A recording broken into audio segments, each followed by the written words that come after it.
à la magie catholique par un prêtre catholique. Après cela, j'ai évolué et rencontré un prêtre qui m'a initié à une autre forme de magie appelée magie sacrée. La magie sacrée n'est autre que la magie catholique. Ce prêtre était espagnol, il appartenait à la congrégation des pères catholiques. Il m'a également initié à la magie blanche. Fusion de magie indienne et égyptienne formée par un prêtre catholique. La magie indienne est la fusion de deux magies, la magie hindoue et la magie égyptienne. Partout dans le monde, la magie égyptienne était supérieure à toutes les autres. Lucifer était incarné dans chaque pharaon, et ce pouvoir se transmettait héréditairement. Puis vint un temps où un pharaon n'avait pas de fils.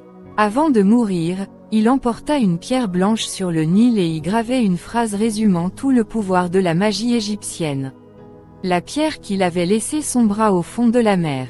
Des années plus tard, au département de magie catholique, c'est-à-dire au Vatican, pour rappel, le Vatican est un État dans un État, il fallut établir la religion catholique en Égypte. Le pape choisit donc Gandhi, un prêtre ayant rang de grand prêtre, c'est-à-dire d'évêque. Il fut chargé d'établir la doctrine catholique en Égypte. Lors de son voyage en Égypte, il transita par l'Asie. À son arrivée en Inde, il découvrit la magie indienne ancestrale, la magie hindoue. Cela fonctionne avec le code trinitaire diabolique indien qu'ils appellent Brahma Vishnu Shiva. Brahma est le dieu de la création, Vishnu, le dieu de la protection et Shiva, le dieu de la destruction. Ayant appris cela, il se rendit en Égypte. Un jour, alors qu'il se rendait au Nil, alors qu'il prononçait des incantations, la pierre cachée par le pharaon refit surface. Il la prit, trouva la phrase gravée dessus et la déchiffra. De là, il découvrit tous les pouvoirs, la puissance de la magie égyptienne. Il combina donc ce qu'il avait découvert en Inde et en Égypte. C'est cette combinaison qui donna naissance à ce qu'on appelle la magie de l'Inde supérieure, ou la magica. Jonassin. Les femmes qui couchent avec des prêtres catholiques. Le prêtre catholique qui m'a initié à la magie sacrée m'a donné un mouchoir rouge et m'a dit, si tu couches avec une femme avec ce mouchoir, elle ne mourra pas, mais elle ne se mariera jamais. Regardez ces femmes ou ces filles qui fréquentent des prêtres catholiques, elles ne se marient jamais. Continue à commettre des immoralités sexuelles, un jour tu tomberas sur un sataniste avec un mouchoir, et il te condamnera au célibat. Mais si tu reviens à Jésus, que tu confesses et abandonnes l'immoralité sexuelle, Jésus peut transformer tes malédictions en bénédictions. Jonas 11. Prêtre catholique qui faisait des exorcismes. En grandissant dans la paroisse, j'ai vu le prêtre intervenir avec autorité dans de nombreuses situations. Il m'appelait toujours pour l'assister dans ses services de prière et parfois d'exorcisme. Je tiens à souligner que tous les prêtres ne sont pas autorisés à pratiquer l'exorcisme, seuls ceux formés et autorisés par le Vatican le peuvent. Avant toute activité d'exorcisme, le prêtre revêtait son vêtement noir, doté de nombreuses poches, dans lesquelles il enfermait les esprits qu'il capturait. Je l'aidais et portais ses ustensiles, comme l'encens et d'autres objets. Projection astrale, une fille habitée par l'esprit de sa tante. Je me souviens qu'un jour, on lui avait amené une fille folle et enchaînée. Il avait demandé à la famille de la libérer. La famille avait répondu qu'elle était dangereuse et qu'elle allait s'enfuir. Mais le prêtre avait insisté. Une fois libérée, la fille était sur le point de s'enfuir. Le prêtre lui avait alors dit d'arrêter et de revenir. Étrangement, elle avait obéi. Le prêtre avait alors demandé, « Qui est dans ce corps ?» Mais le démon qui habitait la fille avait refusé de répondre. Le prêtre m'a alors demandé de lui donner un fouet. Une fois le fouet en main, il a commencé à fouetter la jeune fille. J'ai demandé au prêtre, « Ne lui faites-vous pas mal avec ce fouet ?» Le prêtre a répondu, « C'est en fait le démon qui est en elle qui ressent la douleur. » Le démon s'est alors identifié. Le prêtre a demandé à l'esprit, « Qui êtes-vous » L'esprit a répondu, « Je suis sa tante et je suis responsable de son état. » Plus tard, le démon est sorti du corps de la jeune fille, qui est tombée à terre et a été guérie. Le prêtre a ensuite utilisé de l'eau salée pour la purifier. En fait, le prêtre n'utilise jamais le nom de Jésus-Christ dans ses rites d'exorcisme. J'étais encore à l'école primaire et tout allait bien pour moi. Ces exorcismes étaient monnaie courante dans la paroisse. J'ai grandi avec. Le prêtre gérait toutes sortes de situations. Il prédisait l'avenir, guérissait et exorcisait des gens. Il était très occupé, mais il se plaignait que j'étais trop jeune pour qu'il me donne des pouvoirs. Il avait pourtant promis que, quand je serais grand, il me les transmettrait. En attendant, je n'étais qu'un simple observateur, aidant à la logistique. Capturer des sorciers. Je me souviens qu'il y avait beaucoup de problèmes dans notre village. L'un d'eux était que des morts enterrés apparaissaient la nuit et terrorisaient les habitants.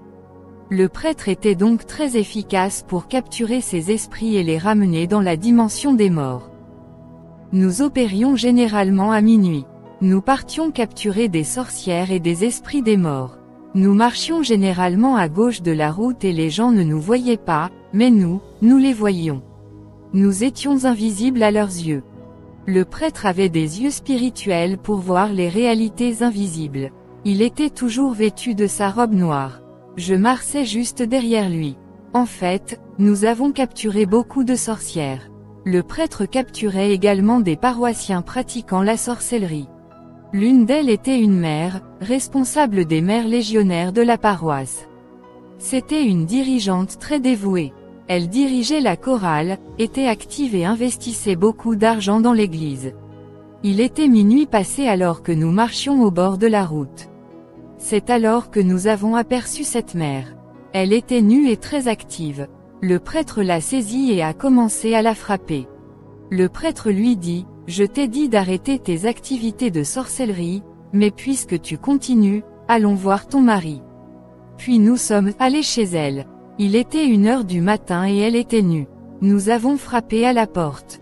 Son mari dormait profondément. Chaque fois qu'une sorcière veut sortir la nuit pour opérer, elle plonge toute la maison dans un sommeil profond. Après avoir frappé à la porte pendant un moment, son mari se réveilla. Le prêtre lui expliqua les activités de sorcellerie de sa femme. Capturer les esprits des morts. Un jour, nous sommes allés au cimetière de nuit. Le prêtre a remarqué qu'un cercueil était légèrement ouvert. Il m'a dit que l'esprit était censé être dans ce cercueil et qu'il devait être en ville à déranger les gens. Comme nous disposions d'un véhicule, nous avons alors cherché cet esprit d'un cimetière à l'autre. En fait, nous étions à la poursuite de l'esprit d'un occidental mort pendant la guerre de 1975 déclenchée par Moulélé et sa rébellion. Lors de leur avancée contre le régime de Mobutu, les rebelles ont tué une catholique, une acolyte du nom d'Anouarit. Cette dame a été canonisée récemment, puis un occidental du nom de Jack McNahon a également été tué dans la région. Jack McNahon a été décapité. Sa tête a été enterrée dans le bureau de la municipalité. Une de ses jambes a été coupée et enterrée ailleurs, et son corps a été enterré au cimetière local. Après avoir cherché son esprit toute la nuit, nous ne l'avons pas retrouvé. Le lendemain, nous étions toujours à la poursuite de l'esprit de Jack McNahon. Nous étions sur la route lorsque nous l'avons aperçu. Il était décapité et unijambiste. Il se déplaçait en sautant. Après nous avoir vus, il a disparu. Puis nous sommes rentrés à la maison. Quelques jours plus tard, un homme rentrait d'une visite chez sa seconde femme. Il frappait à la porte, mais sa première femme refusait de lui ouvrir. Au bout d'un moment, sa femme lui ouvrit et il fut furieux. Il laissa sa femme dehors. La femme dormait à la porte lorsqu'elle entendit quelqu'un bouger. Elle regarda pour voir qui arrivait. Elle vit l'esprit sans tête s'approcher d'elle. Terrifiée, elle cria « à l'aide ». À l'instant même où elle cria « à l'aide », l'esprit la pénétra. À partir de ce moment, elle est devenue folle. Elle a commencé à marcher comme si elle n'avait qu'une jambe en sautant et à parler couramment anglais et français, bien qu'illettrée. Elle est devenue extrêmement forte. On a dû l'attacher avec des chaînes. Le prêtre fut alors averti de venir chercher la femme. Nous n'avons pas pu le faire à cause de sa force démoniaque. Le prêtre lui ordonna alors de monter dans la voiture. Elle répondit qu'elle n'avait qu'une jambe. Puis elle se mit à marcher comme si elle n'avait qu'une jambe. La femme monta dans la voiture. Plus tard, elle fut exorcisée à la paroisse. Le prêtre captura l'esprit de Jack McNahon l'occidental. La femme recouvra la raison et recouvra la raison. Le prêtre retourna au cimetière et remit l'esprit de Jack McNahon dans le cercueil et y mit une chaîne avec un cadenas pour empêcher l'esprit de ressortir. Capturer l'esprit de la mort dans les hôpitaux. Un jour, le prêtre m'a dit que nous devions visiter l'hôpital général car beaucoup de gens y mouraient. Il a dit que ces décès étaient prématurés et qu'un esprit de mort s'y déchaînait et tuait des gens.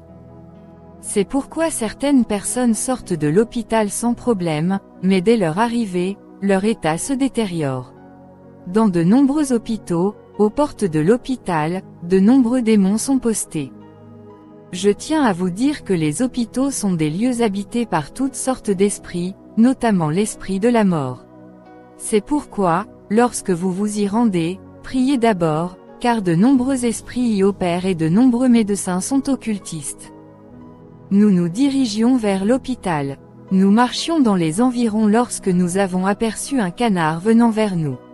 Le prêtre m'a dit, « Joshua, ce canard n'est pas un canard, c'est l'esprit de mort qui se tient à la porte de l'hôpital pour tuer les malades. » Ce canard, ou esprit de la mort, ne pouvait pas nous voir. C'est arrivé à environ 1 mètre de nous qu'il nous a aperçus. Il a tenté de fuir dans les buissons, mais le prêtre a été prompt. Il a capturé le canard qui a disparu dans sa main. Le prêtre m'a dit qu'il l'avait capturé. Il a caché cet esprit dans une poche de son vêtement noir. Son vêtement noir avait de nombreuses poches et il y mettait tous les esprits qu'il capturait. Après la capture de cet esprit de mort, la mort diminua dans la paroisse. Rompre une alliance OCCULTIQUE. Je me souviens d'un incident lors d'une mission dans la province équatoriale. Nous revenions quand nous avons vu une foule. En nous voyant, ils nous ont fait signe d'arrêter notre voiture, alors nous nous sommes arrêtés. Nous sommes sortis de la voiture. Nous avons vu une jeune fille enchaînée, mais elle coupait les chaînes. 10 hommes l'ont aidée. Le prêtre était détendu, appuyé sur la Jeep, fumant une cigarette. Ces personnes nous ont ensuite raconté que, lorsque la fillette était bébé, un ami de son père leur avait rendu visite.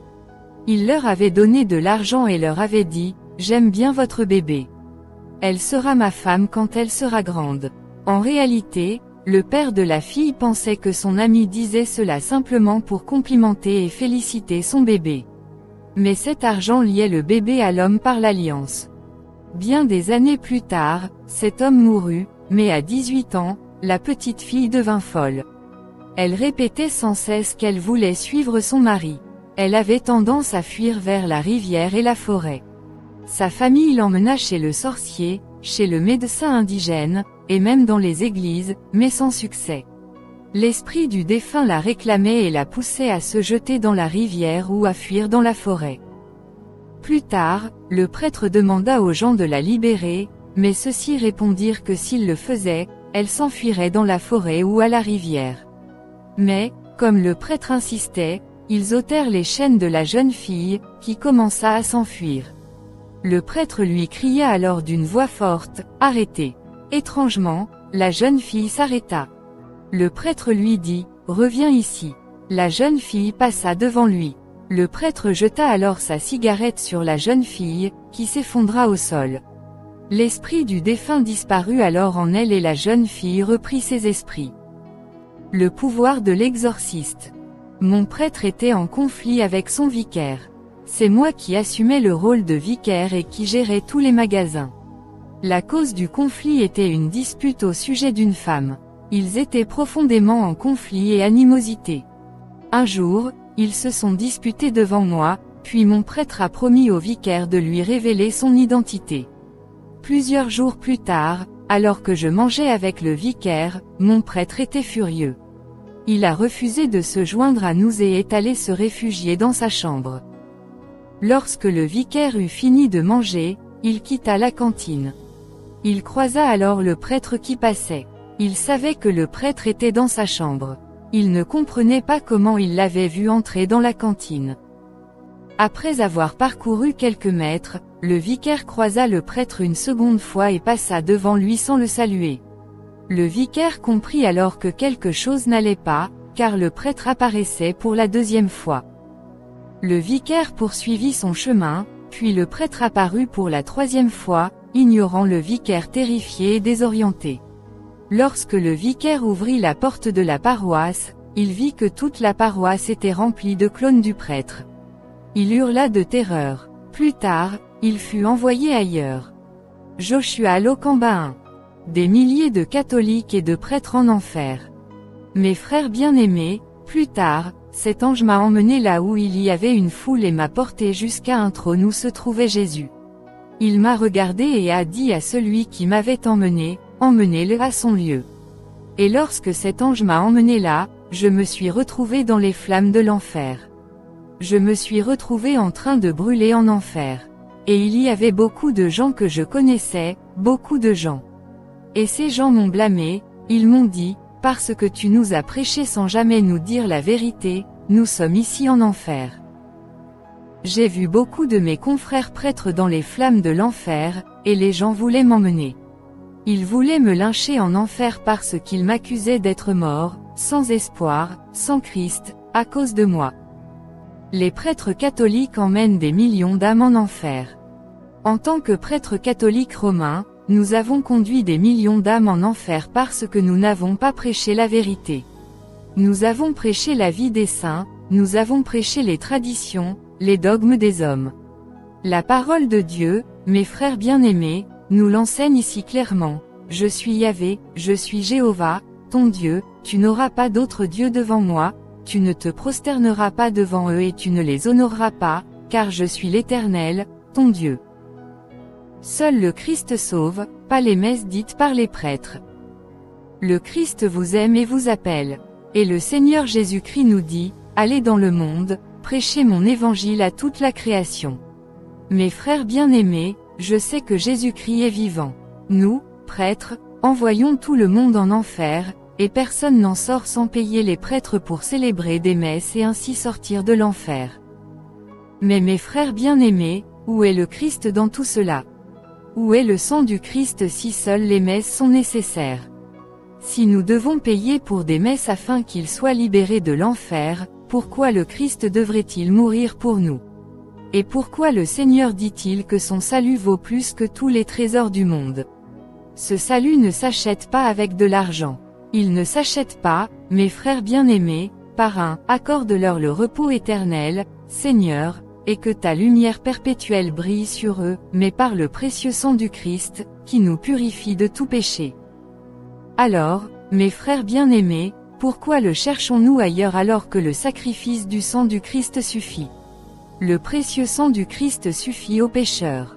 Quelle gloire, mes frères bien-aimés, de vivre cette rencontre personnelle avec le Christ. Roberto Estrada. Des sirènes travaillent avec des prêtres catholiques pour capturer des âmes dans les hôpitaux. Quelques jours plus tard, la sirène m'a annoncé que nous allions visiter l'hôpital pour voir les malades. En effet, Lucifer est très actif dans les hôpitaux, c'est un lieu d'activité démoniaque. Le responsable de cette visite était un prêtre catholique. Il faisait la charité en donnant de la nourriture, des chaussures et des vêtements aux personnes, tout en capturant leurs âmes. Il se passe beaucoup de choses à l'hôpital. Je conseillerais aux femmes, après un accouchement, de ne pas se laisser séparer de leur bébé par les médecins, car elles ignorent ce que le médecin fait à leur bébé. Lors de cette visite à l'hôpital, le prêtre oignait les malades, ce qui a entraîné leur mort et le vol de leurs étoiles. La sirène capturait les âmes des malades tués par ces rituels. La nuit précédant mon voyage sous-marin, la sirène m'a montré les âmes des personnes capturées à l'hôpital. Elle les transférait au royaume marin. Enfants initiés par l'alimentation. Outre le fait que la sirène travaillait avec le prêtre catholique pour recueillir les âmes à l'hôpital, elle rendait également visite aux enfants fraîchement initiés à la sorcellerie. En effet, de nombreux enfants contractent la sorcellerie par la nourriture. Le royaume des ténèbres collaborait avec des enfants sorciers chargés de diffuser la sorcellerie dans les écoles et leurs communautés. Puisque la plupart des enfants sont initiés à la sorcellerie par une viande humaine mystique, on leur demande de restituer la viande qu'ils ont mangée lors de leur initiation. Ils doivent alors choisir ou désigner un membre de leur famille. Le travail de la sirène consistait à recueillir les âmes que les enfants nouvellement initiés offraient en sacrifice. La capture et le pillage de ces âmes, victimes de sacrifices humains à l'hôpital, était l'œuvre de cette sirène, qui était mon épouse. Après les avoir capturés et pillés, la sirène les emmenait au royaume sous-marin, la nuit. Joseph Chopa III. Initié à la magie rouge par un prêtre catholique. Tout en pratiquant la magie, je continuais à servir dans mon église comme enfant de chœur à la paroisse Notre-Dame de Fatima à Dolisie. Les jours passèrent très vite et, un dimanche, après la messe, le prêtre m'appela pour me dire qu'il avait besoin de me parler à 18h.